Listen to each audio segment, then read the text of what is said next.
Hi పిల్లలు, బాగున్నారా? సరే, కథ వినడానికి రెడీగా ఉన్నారు కదా? ఈ వారం కథ పేరు కలకత్తా గడియారం. మరి ఆ కలకత్తా గడియారం కథ ఏమిటో విందామా? వినండి.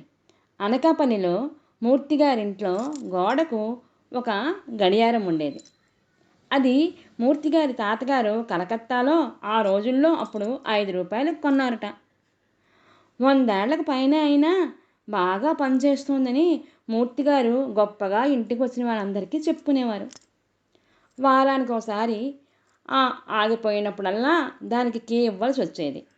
ఆ గడియారం గోడకి ఎత్తులో ఉండడం వల్ల బల్ల కానీ కుర్చీ కానీ నిచ్చెన కానీ ఎక్కి కీ ఇవ్వవలసి వచ్చేది. ఒకసారి అది జారిపడి అద్దం పగిలింది కూడాను. అయినా వాచి బాగా పనిచేస్తూ ఉండేది. కొన్నాళ్లకు మన మూర్తిగారు పాతింటి స్థానంలో కొత్త ఇల్లు కట్టుకున్నారు. దిష్టి పెడితేలా ఈ వాచి ఎందుకని దానికి ఒక గుడ్డ చుట్టి అటక మీద పెట్టేశారు అందరూ కలిసి.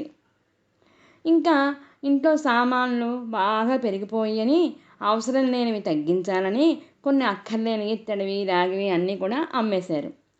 అయితే వాడకపోవడం వల్ల కలకత్తా వాచి పనిచేయడం మానేసింది.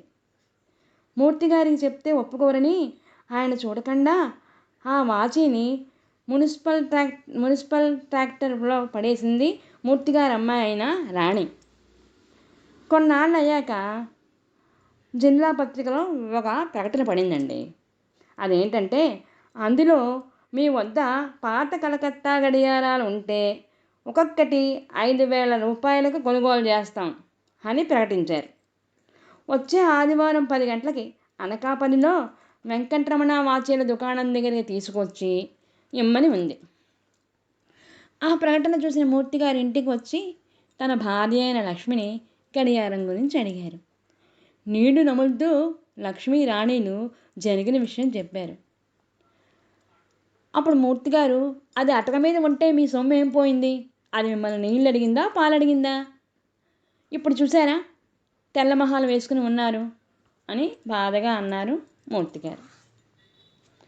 అయితే ఆ మరుసటి ఆదివారం సాయంకాలం మూర్తిగారింటికి ఒక యువకుడు వచ్చారు. మూర్తిగారు, ఎవరు బాబు నువ్వు అని అడిగారు. నా పేరు శ్యాముల్, చెత్తను ఎత్తి ట్రాక్టర్లో వేస్తూ ఉంటానండి అని మూర్తిగారితో మాట్లాడుతూ ఉంటే ఆ అబ్బాయి అప్పుడే ఇంట్లోంచి అక్కడికి వచ్చిన లక్ష్మి గారు, ఏమోయ్ ఇలా వచ్చావు, ఏంటి విషయం అని అడిగింది. అతడు, అమ్మా, కొన్ని నెలల కిందట మీరు పాపగారు చెత్తతో పాటు గడియారాన్ని పడేశారు కదా, నేను దాన్ని తీసుకువెళ్ళి అద్దం వేయించాను. అది చాలా బాగా పనిచేస్తోంది.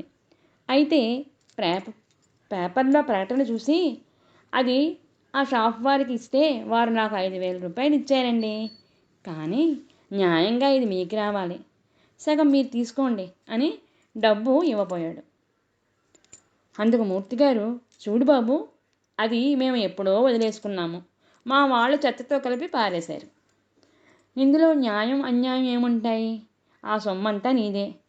ఇంకా ఈ కాలంలో నీలాంటి వాళ్ళు ఉన్నారంటే చాలా సంతోషిస్తున్నాను అని అతని మంచితనానికి బహుమతిగా 1,000 రూపాయలు తీసి అతని జేబులో పెట్టి, వద్దు అనకు అన్నారు మూర్తిగారు. అప్పుడు ఆ అబ్బాయి మూర్తిగారి నిస్వార్థమైన ఆలోచనకు ఏమీ మాట్లాడలేక సెలవు తీసుకుని అక్కడి నుండి వెళ్ళిపోయాడు. శ్యాములు మంచితనము, అతని మంచితనాన్ని గౌరవించిన మూర్తిగారిని చూసి ఆయన భార్య కుమార్తె ఎంతో సంతోషించారు. ఇంకా రాణికి వస్తువు యొక్క విలువ, నిజాయితీ, గొప్పతనము తెలిసొచ్చాయి. ఇదండి ఈ వారం కథ. కథ బాగుంది కదూ పిల్లలు? వచ్చే వారం మరో మంచి కథతో మీ ముందు ఉంటాను. ఆగండి, మీ అందరికీ ముందుగా స్వతంత్ర దిన శుభాకాంక్షలు. జై హింద్. బాయ్.